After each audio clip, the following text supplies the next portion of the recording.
मी पुण्याच्या एका प्रायव्हेट कंपनीत ट्रक ड्रायव्हरचे काम करतो. त्यामुळे माझ्या ट्रिप बऱ्याच वेळा रात्रीच्या होत असत. कधी कधी आमचा प्रवास इतका लांबचा होत असे की कुठे कुठे जेवणाची सोय होत नसे. त्यामुळे मी माझे जेवण आमच्या ट्रकमध्येच बनवत असे. जे वाटले ते बनवायचे आणि खायचे. माझ्यासोबत नेहमी एक जण असायचा. त्याचं नाव विशाल होतं. पण त्या दिवशी मला त्याचा फोन आला, मिलिंद भाऊ, मी तर आज काही येऊ शकणार नाही.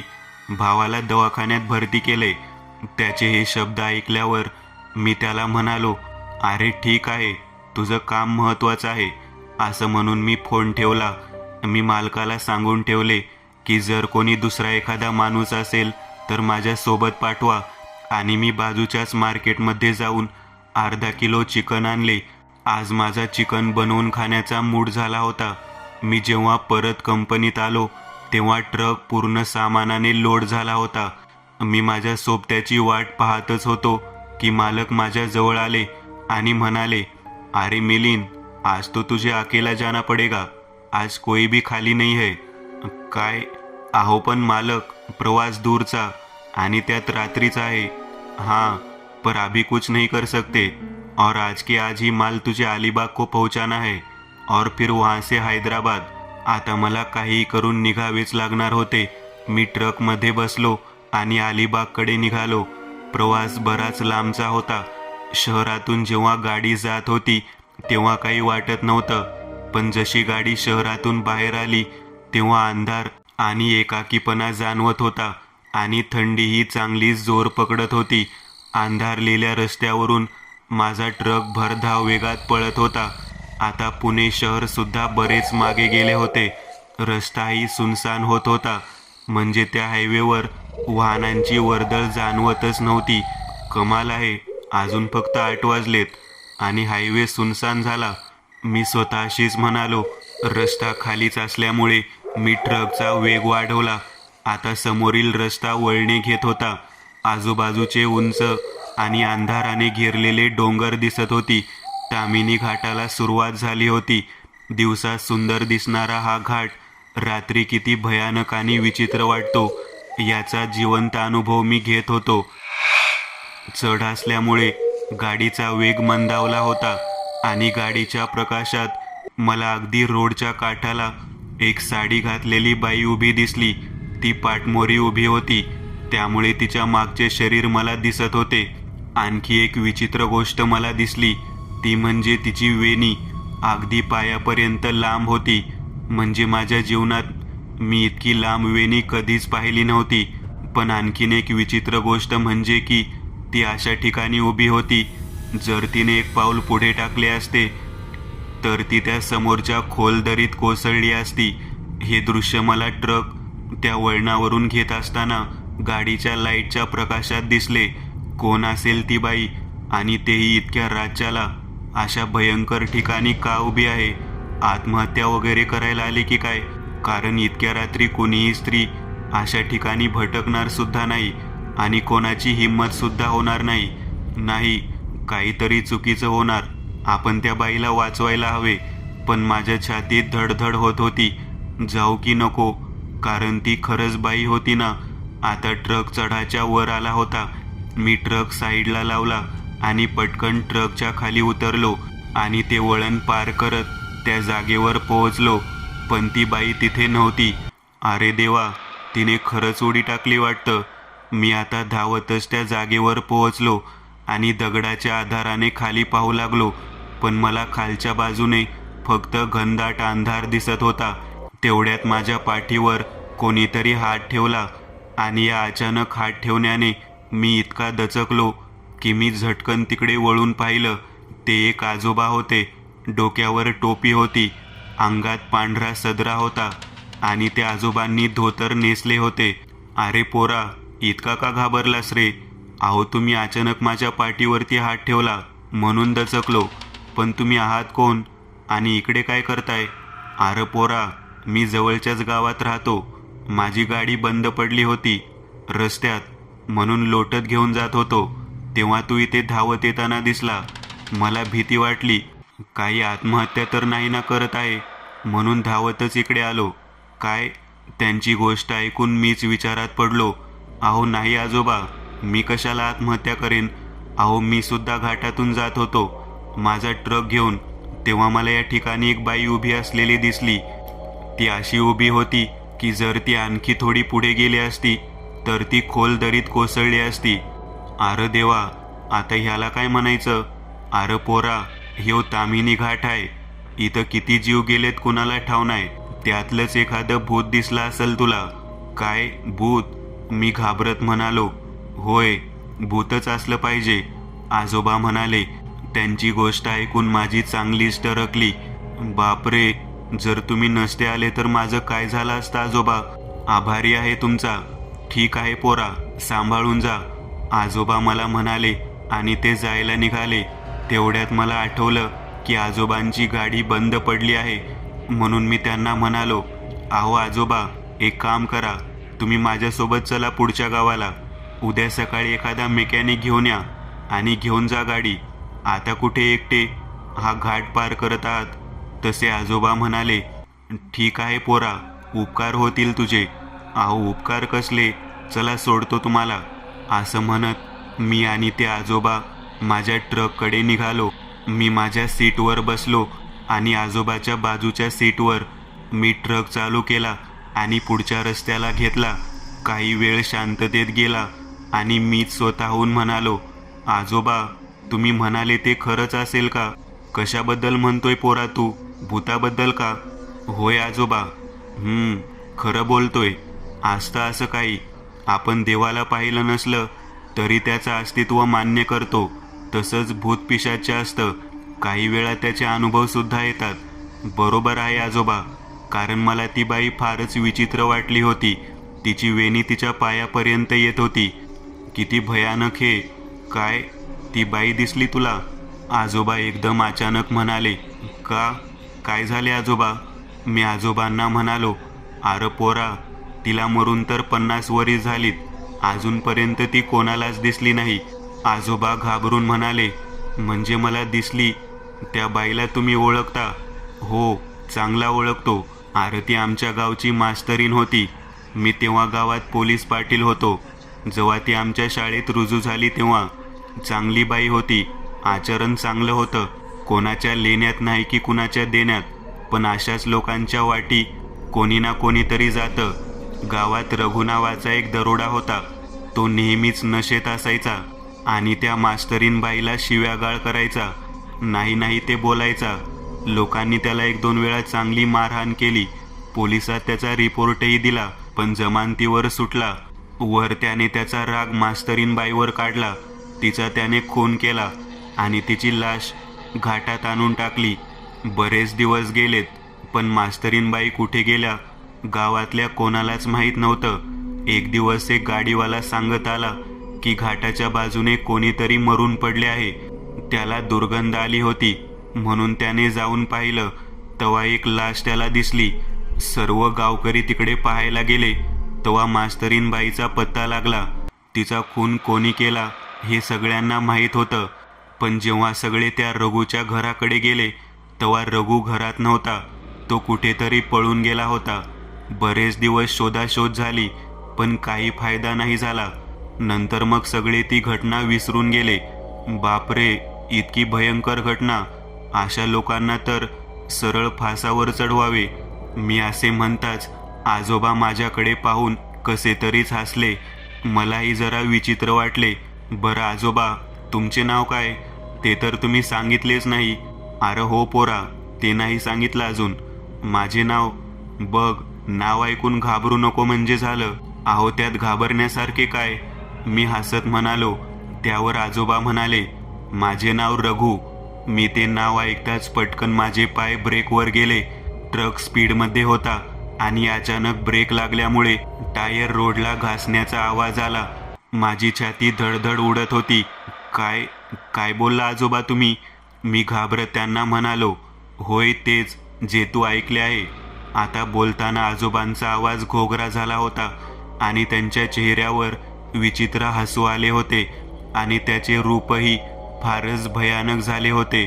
रघु, म्हणजे तुम्ही तेच? होय, तोच मी. त्या मास्तरीनबाईचा खून करणारा. याच हातांनी तिचा गळा दाबला होता. मला जेलमध्ये घातलं होतं तिनं. दिली त्याची शिक्षा तिला. काय? पण मी काय केलं? माझ्या तोंडातून शब्दही फुटत नव्हते. दे दे ते वशाट. तो रघु माझ्या त्या चिकनच्या पिशवीकडे बोट दाखवत म्हणाला. मी घाबरत ती पिशवी त्याच्या हातात दिली. आता तो म्हातारा म्हणजेच तो रघु त्या पिशवीतील चिकन आधाशासारखा खात होता. त्याचे खाणे झाल्यावर मला वाटलं तो मला सोडेल, पण जसे त्याचे खाणे झाले तो म्हणाला, तुला काय वाटलं तुला मी जिवंत सोडेल? असं म्हणत त्याने आपला जबडा खोलला, ज्यामध्ये भयंकर दात होते, आणि तो माझ्याच बाजूने येत होता. मी ट्रकचा दरवाजा उघडण्याचा प्रयत्न करत होतो, पण तो उघडत नव्हता. मला वाटलं की हा माझा शेवटचा क्षण. तोच कसला तरी आवाज झाला, कुणाला तरी फेकण्याचा. मी हळूच डोळे उघडले तेव्हा माझ्या बाजूच्या सीटवर एक बाई बसली होती, जिचा चेहरा रक्तबंबाळ होता. डोळे पांढरे फट होते.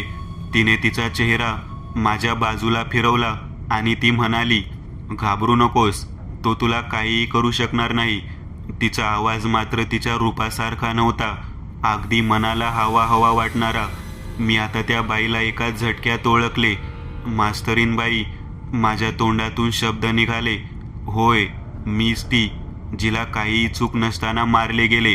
युग कोणतेही असो, सैतान सगळीकडेच वावरतात. तो तुझ्या मागे आला कारण तू वशाट घेऊन आला होतास. पण तो रघु कसा मेला? तो तर पळून गेला होता ना?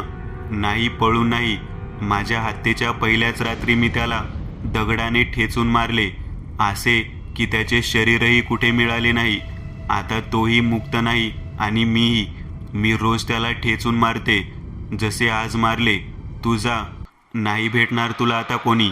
असे म्हणत ती मास्तरीनबाई ट्रकच्या खाली उतरली. मी घाबरत ट्रक चालू केला, दरवाजे लावले आणि ट्रक समोर घेतला. बाजूच्या आरशात जेव्हा नजर गेली तेव्हा ती मास्तरीनबाई मोठा दगड घेऊन जोरजोरात आपटत होती, खालच्या रघुला चिरडत होती. आणि दुसरा अनुभव. सावधान, कशेडी घाट सुरू होतोय. नुकतीच दिवाळीची सुट्टी लागलेली आणि परीक्षा पण संपलेली. विरंगुळा म्हणून कुठे फिरायला सुद्धा नव्हतो गेलो.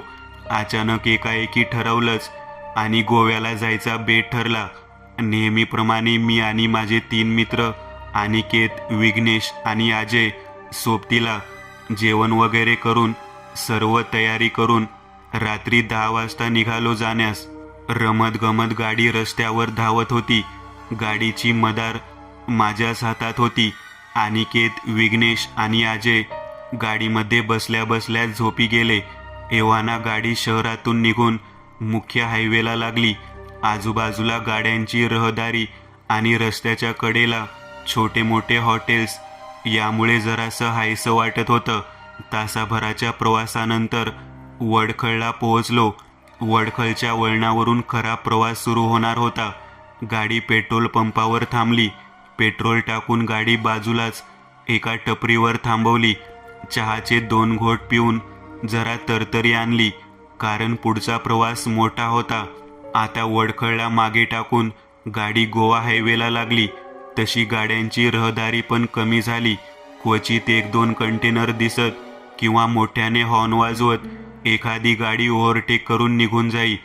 पाठीमागे तिघे पण त्यांच्या झोपेत तल्लीन झाले होते. मग मीच गाण्याचा आवाज मोठा करत माझा एकटेपणा दूर करण्याचा अपुरा प्रयत्न करत होतो. गोव्याला पोहोचायला अवकाश होता. कोणतीच घाई नव्हती. गाडी संत गतीने 70-80 पकडत होती. रात्रीचे 12 वाजून गेलेले. आता रस्ता आणखीनच सामसूम झालेला. गाड्यांची वर्दळ जवळजवळ बंद झालेली. रस्त्यावर पूर्णपणे काळोखाचं साम्राज्य होतं. फक्त गाडीच्या हेडलाईटचा तो तेवढा प्रकाश दिसत होता. सर्व काही सुरळीत चालू होते की तेव्हाच अचानक गाडीची हेडलाईट चालू बंद व्हायला लागली. मी लाईट चालू करून परत बंद केली तरी पुन्हा तेच प्रॉब्लेम. लाईट सारखी चालू बंद होत होती आणि एकाएकी गाडीच बंद पडली आणि त्याबरोबर गाडीची लाईटसुद्धा.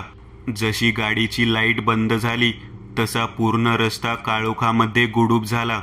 एवढ्या सामसूम रस्त्यामध्ये अशा ठिकाणी गाडी अचानक बंद पडणे म्हणजे नसलेल्या प्रॉब्लेम्सना आमंत्रण देणे. मी तिघांना पण हाक मारून उठवले आणि काय प्रॉब्लेम आहे हे बघायला बाहेर उतरलो. बाहेर खूप अंधार होता आणि त्यात जबरदस्त थंडी पडलेली. गाडीच्या आतमधल्या एसीचा थंडावा आणि बाहेर पडलेली थंडी ह्यात फारसा फरक नव्हता. माझ्या 3 मित्रांव्यतिरिक्त रातकिड्यांचा आवाजही सोबतीला होता. मी गाडीच्या बोनेटजवळ गेलो आणि बोनेट उघडून त्यावर मोबाईलचा टॉर्च मारला. जसा बोनेट उघडला तसा धुराचा झपका माझ्या नाकांमध्ये शिरला. तोंडावर हात देत बघितलं तर इंजिनमधून धूर येत होता. मी पटकन गाडीच्या मागे जाऊन डिकी खोलली आणि त्यातून पाण्याचा छोटा ड्रम घेऊन गाडीच्या समोर गेलो. कार्बोरेटरमध्ये पाणी टाकलं तसं धूर यायचं बंद झालं. लांब प्रवासाला जाताना असं काही होईल हे माहीतच असतं, म्हणून नेहमी पूर्ण तयारी करूनच प्रवासाला निघतो. बोनेट बंद करून जसा गाडीकडे वळलो तेच माझे लक्ष गाडीच्या आतमध्ये गेलं. गाडीच्या आतमध्ये ना अनिकेत होता, ना विघ्नेश, ना अजय. थोड्या वेळासाठी तर अचंबितच झालो. मी पाणी टाकण्याच्या भानगडीत त्या तिघांकडे लक्षच नव्हतं दिलं आणि अचानक गायब झालेले. मी आजूबाजूला सगळीकडे बघितले पण ते कुठेच भेटले नाहीत. मग मोबाईल काढून तिघांना फोनवर फोन केले. रिंग वाजत होती पण कोणीच फोन नव्हते उचलत. एवढ्या सुनसान जागेमध्ये अचानक गाडी बंद पडणे आणि त्यात हे तिघे एकाएकी गायब होणे हे भीतीदायक तर होतेच, पण त्यात जास्त मला त्यांचा राग येत होता, कारण त्यांना अशा वेळी मस्करी करायची घाण सवय होती. मी गाडीच्या मागच्या बाजूला त्यांना शोधायला गेलो. कदाचित लघुशंका वगैरेसाठी गेले असावे, पण दूर दूरपर्यंत कोणी चिटपाखरूही नव्हते. हताश होऊन परत गाडीकडे वळणारच की तितक्यात गाडीचा इंजिन चालू होण्याचा आवाज आला. मी धावत जाऊन गाडीमध्ये बघितलं तर आतमधलं दृश्य बघून परत आश्चर्यचकित झालो. आतमध्ये तिघेही आरामात साखर झोपेत मग्न होते. आता मात्र माझ्या रागाचा पारा चढलेला. मी तिघांना पण उठवून त्यांच्यावर जरा ओरडलोच. अरे, इकडे एका सामसूम जागेवर आपली गाडी बंद पडते आणि तुम्ही कुठे गायब होतात रे? मागचे 10 मिनिट तुम्हाला शोधतोय. आता मी गाडीला सांभाळू की तुम्हाला? माझ्या ह्या बोलण्यावर तिघेही माझ्याकडे अचंबित होऊन बघायला लागले आणि अजय माझं बोलणं कापत बोलू लागला. अरे, आम्ही इकडून हल्लो पण नाही. गाडी चालू झाल्यापासून झोपलेलोच आहोत आणि तुला कुठे गायब झालेलं दिसलो? त्यावर अनिकेतने पण तीच प्रतिक्रिया दिली आणि म्हणाला, तुला काहीतरी भास झाला असेल. तसंही मगापासून गाडी चालवून तू पण दमला असशील. एक काम कर, गाडी कुठेतरी हॉटेल किंवा ढाबा बघून थांबव. थोडा आराम करू आणि मग निघू पुढच्या प्रवासाला. मला नाही काय झालं यार. ठीक आहे मी, आणि आता नको कुठेही गाडी थांबवायला. मी पाण्याची बॉटल काढली. तोंडावर पाण्याचे शिंतोडे मारून परत गाडीत बसलो. गाडी एकाच प्रयत्नात चालू झाली. गाडी तशी चालवत राहिलो. घड्याळात 2 वाजलेले. थोडे अंतर कापल्यानंतर रस्त्याच्या कडेला एक मोठे बोर्ड लागलेले. त्यात ठळक अक्षरात लिहिलेलं, सावधान, कशेडी घाट सुरू, वाहने सावकाश चालवा. मी गाडीचा वेग कमी केला आणि सावधपणाने गाडी चालवायला लागलो. गाडी वळणे घेत नीट घाट चढत होती. थोडा वेळ जाते तेच रस्त्याच्या कडेला परत एक बोर्ड दिसला, सावधान, कशेडी घाट सुरू, वाहने सावकाश चालवा. यावेळी मात्र मनात शंकेची पाल चुकचुकली. लक्ष घड्याळाकडे गेले. घड्याळामध्ये 2च वाजलेले. मगाशी सुद्धा आपण इकडूनच सुरुवात केलेली आणि जवळपास 15 मिनिटानंतर परत हाच बोर्ड आणि वेळसुद्धा 30 दाखवत होती. जेव्हा इकडून घाट चढायला सुरुवात केलेली.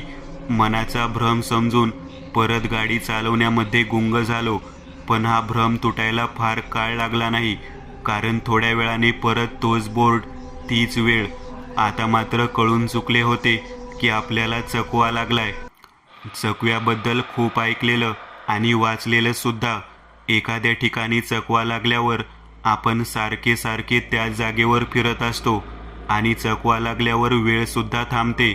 चकवा हा कोणी भूत नसून भूतांचीच माणसांना फसवण्यासाठी केलेली एक पद्धत आहे. ह्यामध्ये तो व्यक्ती एकाच ठिकाणी फिरत राहतो. विचार करूनच मनात धडकी भरली. सर्वांगावर रोमांच उभे राहिले. तेवढ्या थंडीमध्ये सुद्धा घामाने ओलाचिंब झालेलो. गाडी बाजूला लावली आणि सर्वांना जागे केले आणि घडलेली सर्व हकीकत ऐकवली. त्यांना पाहिले तर माझ्यावर विश्वास बसला नाही, पण माझी झालेली अवस्था बघून ते तिघेही चिंताग्रस्त झाले. विघ्नेशने गाडीचा दरवाजा उघडला आणि माझ्या बाजूच्या सीटवर येऊन बसला. हे बघ, घाबरू नकोस. आता आमच्यापैकी कोणी झोपणार नाही. तू गाडी चालवत राहा आणि कुठेच थांबू नकोस. मी सुद्धा गाडी चालू केली आणि परत घाट चढायला लागलो. ह्यावेळी ते तिघेही जागे होते. गाडी घाट चढू लागली. थोडेच अंतर कापले असेल की अचानकपणे गाडी थोडी जड वाटायला लागली. गाडीमध्ये आम्ही चौघेच होतो, पण तरी एवढी जड वाटत होती जसं आमच्या गाडीला कोणीतरी पाठीमागून खेचत आहे. मी गिअर कमी करून स्पीड वाढवला आणि परत गिअर टाकून गाडीचा स्पीड वाढवला. आता गाडी पहिल्यासारखी झाली. मगाशी जिकडे चकवा लागलेला त्या जागेच्या पण पुढे आलेलो.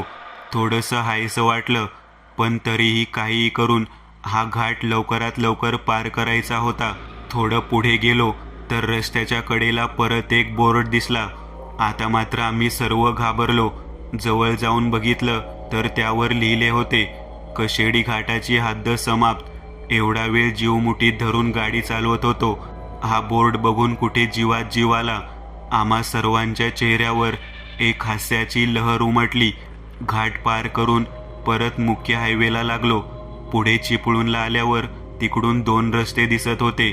एक म्हणजे मुख्य रस्ता आणि दुसरा म्हणजे उपमार्ग. मित्रांना तर ह्याबद्दल कल्पना नव्हती आणि मी सुद्धा हा उपमार्ग पहिल्यांदाच बघत होतो. मोबाईल काढून मॅपवर रस्ता शोधायला लागलो, पण आश्चर्याची गोष्ट की कोणाच्याच मोबाईलला सिग्नल नव्हता येत. कदाचित हा उपमार्ग शॉर्टकट असेल. ह्या आशेने गाडी त्या रस्त्याला वळवली. हा रस्ता मुख्य रस्त्यापेक्षा जरा जास्त सामसूम आणि भकास वाटत होता. रस्त्यावरचे प्रकाशाचे खांब तर बंद पडून तुटायला आलेले. रस्त्याच्या आजूबाजूला जंगली भाग होता.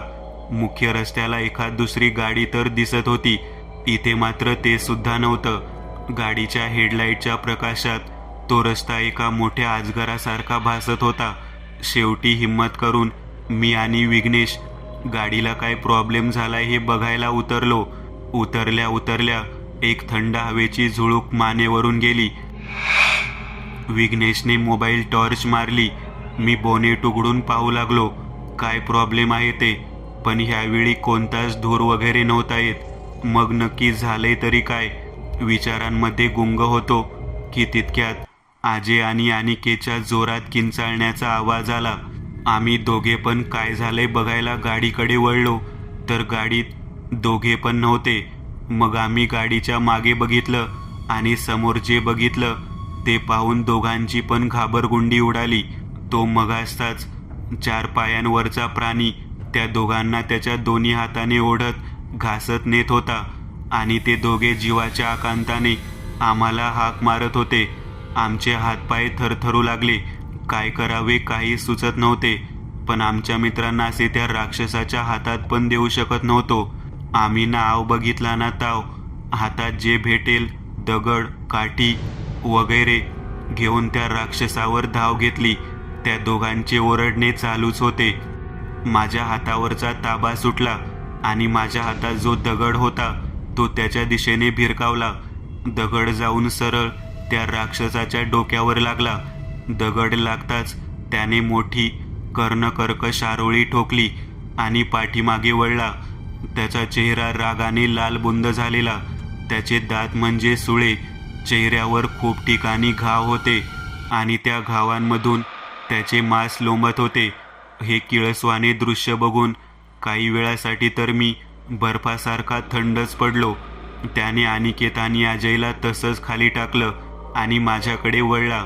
माझ्याकडे धाव घेताना त्याने परत आरोळी ठोकली आणि माझ्या मागे धावू लागला. हीच संधी साधून अनिकेत आणि अजय पण तिकडून पळत सुटले. मी रस्त्यावरून धावत होतो. मागे वळून बघण्याची हिंमत नव्हती. तो राक्षस 4 पायांवर उड्या मारत माझ्यावर झेपावत होता. धावता धावता मी बाजूच्या जंगलात गेलो. खूप आतमध्ये आल्यानंतर कुठे त्याचा आवाज यायचा बंद झाला. असं वाटलं तो गेला असेल, म्हणून परत माघारी फिरलो आणि लपत वाचत जिकडे गाडी होती त्या दिशेने जायला लागलो. अनिकेत, अजय, विघ्नेश तिघांचा पण काहीच पत्ता नव्हता. गाडी जवळ आल्यावर रस्त्याच्या दुसऱ्या बाजूच्या जंगलामधून विघ्नेशची किंचाळी आली. क्षणाचाही विलंब न करता मी आवाजाच्या दिशेने धाव ठोकली. जाता जाता रस्त्यात अजय आणि अनिकेत सुद्धा भेटले. ते सुद्धा किंचाळी ऐकूनच आलेले. जसे आम्ही जवळ पोहोचलो तसं समोर बघितलं, शेकोटी पेटवलेली. त्या शेकोटीभोवती त्या एका राक्षसासारखे अजून 5 जण होते. त्या राक्षसांनी विघ्नेशला एका झाडाला बांधून ठेवलेलं. आम्ही येण्याची चाहूल लागताच त्यांचे लक्ष आमच्याकडे गेले. सर्वजण सारखेच दिसत होते. चेहऱ्यावर तोच राग, तोच द्वेष आणि चेहरा पूर्ण फाटलेला. त्या आगीच्या प्रकाशामध्ये अजूनच भयावह वाटत होता आणि त्यांचे आसुरी हास्य ऐकून होते नव्हते अवसान सुद्धा गळून गेलेले. आम्हाला कळून चुकले होते की आता इकडून बाहेर पडायचे सर्व रस्ते आमच्यासाठी बंद झालेले. त्यांमधले 3 जण आमच्यावर हळूहळू झेपावत होते. आम्ही एकमेकांचा हात पकडून एक एक पाऊल मागे टाकत होतो. आतापर्यंतचे सर्व पाप पुण्य एका क्षणामध्ये डोळ्यासमोरून जात होते. आमची या रस्त्याने येण्याची चूक आणि ती किती महागात पडू शकते, पण या सर्वांचा शोक करण्याची आता वेळ नव्हती. ते राक्षस घाईने आमच्याकडे झेपावत होते. आम्ही तिघे मागे वळून धावणारच की तितक्यात त्यांनी आमच्या पायाला पकडून आम्हाला खाली पाडले. आम्हाला ओढत घेऊन जिकडे विघ्नेशला बांधलेला तिकडे बांधला. आम्हाला बांधल्यानंतर त्या सर्वांनी एकच किंचाळी मारली. त्या किंचाळीचा आवाज इतका तीव्र होता की आमचे कान बधीर होण्याचेच बाकी होते. जोरात किंचाळी मारत ते आमच्यावर झेपावले. ते त्यांचे सडलेले चेहरे बघून आमची सुद्धा किंचाळी निघाली आणि ती पूर्ण आसमंतात भिनभिनली. ते भयानक प्रसंग बघून आम्ही चौघेही जागेवरच बेशुद्ध झालो. जेव्हा जाग आली तेव्हा सकाळ झालेली. आम्ही डोळे उघडले. समोरची शेकोटी विझून तिकडे राग जमलेली. कालचा प्रसंग आठवून अंगावर काटे उभे राहिले. बाजूला बघितलं तर तिघेही नुकतेच जागे झालेले. आजूबाजूला नुसता गोंगाट आणि गर्दी होती. सायरनचा आवाज कान बधीर करत होता. तिकडून उठलो आणि गर्दीच्या ठिकाणी गेलो. पोलीस होते आणि आमच्या चौघांच्या पण घरचे आलेले आणि ते सर्व आमच्या 4 मृत शरीरांकडे बघून रडत होते. मित्रांनो, आज पुरतं एवढंच. तुम्हाला जर काही गोष्ट आवडली असेल तर नक्की लाईक करा. तुमच्यापैकी बरेचसे जण व्हिडिओ लाईक न करताच पळून जातात, पण हा जर व्हिडिओ तुम्ही लाईक केला तर मला जरा बरं वाटेल आणि असेच भारी भारी व्हिडिओ बनवायची माझ्यात एनर्जी येईल. त्यामुळे नक्की लाईक करा आणि अजूनही कोणी या चॅनलला सबस्क्राईब केलेलं नसाल तर लगेच सबस्क्राईब करून टाका आणि बाजूची घंटी ती मात्र दाबायला विसरू नका. देवाची घंटी आहे ती. चला तर मग पुन्हा भेटूया अशीच एक आगळी वेगळी गोष्ट घेऊन पुढच्या